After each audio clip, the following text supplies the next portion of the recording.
Doing dumbbell curls, curls for your biceps, are a part of pretty much any weightlifting routine.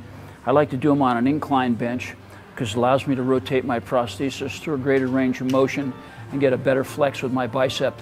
I've got some limitation on what I can do as far as flexion on my prosthesis goes.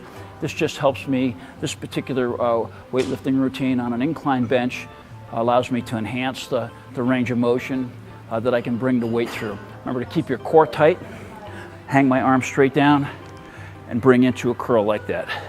Full extension, and then curl. Full extension out, and curl. This is the way the Black Iron Master engages onto a dumbbell. Use a swing up gait, seats in, the gait comes down, and then it wing nuts down, locks on like that. So it gives you a good positive, secure grasp on the bar. Another technique that isolates out your biceps really well is to use a bench like this. And you can do these unilaterally, and depending upon your prosthesis design, how it's constructed, and what kind of range of motion you have, will allow you to do these either through a complete curl or not. So this is just a demonstration of a single curl. Full extension, and bringing my arm into flexion. Full extension, arm into flexion. Full extension, and then arm into flexion. You can also do these with a barbell, and you can do them simultaneously. I don't do them that way because of the limited range of flexion on this side. I can't get a full range of motion on my right when I'm using a barbell, so the dumbbells are a better choice for me. So one of the things I wanted to describe was how to use a weightlifting strap like this. This is called a Chic strap.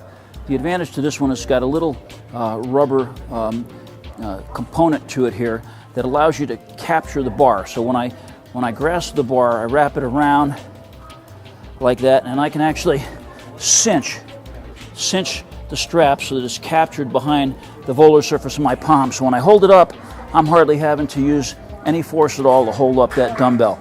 And it just takes stress off the forearm, takes stress off the gripping hand.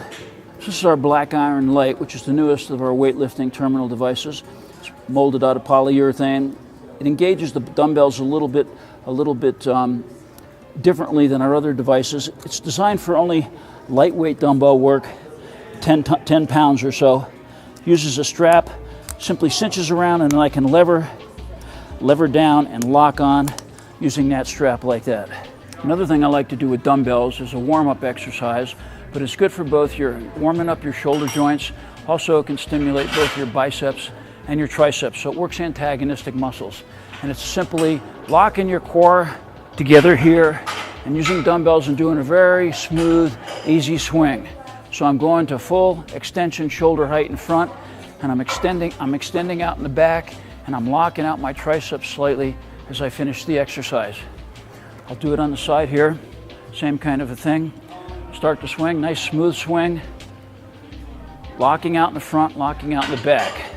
So I'm working on the incline bench, and there's a variety of exercises you can do on the incline bench. These are some dumbbell presses. It's important to realize you don't have to work out with a lot of weight. If you want to build strength, working out with lighter weights and doing higher repetitions is the best way to go. And one of the things that's important is that when you're finishing this exercise, that you tense and contract your muscles. So I'm coming down, coming up, and I'm locking up and locking out. Slowly retracting, coming up, rotating, and locking like that. Many persons who are one-handed and even two-handed persons develop overuse syndrome. One of those syndromes emanates in what they call, it's referred to generally as a tennis elbow or a tendonitis in and around the elbow or the forearm. A nice easy exercise to do, and you can do this with 2 or 3 or 5 pound weights, is just to place your arm on a flat surface where it has support, let your fingers hang, let the weight stretch the tendons of your hand out, and come into a flexion at your wrist. So this is a wrist flexion exercise. I like to do 10 or 15 of these in one direction, flip my hand over, keep the support, and do an extension. What this does, you do these slowly and methodically, they let the tendons in your wrist and your hand and your forearm stretch out, and yet they still strengthen the muscles of your forearm. So alternate between extension, letting the weight hang and stretch out your tendons of your fingers and your muscles of your forearm, and then flip over and bring those into resistance. You don't want to do this with heavy weight. You want to do this with no more than 5 pounds, but it's a real good way of helping to mitigate forearm tendonitis elbow type tendinitis. So another good exercise for your triceps that I like to do with dumbbells.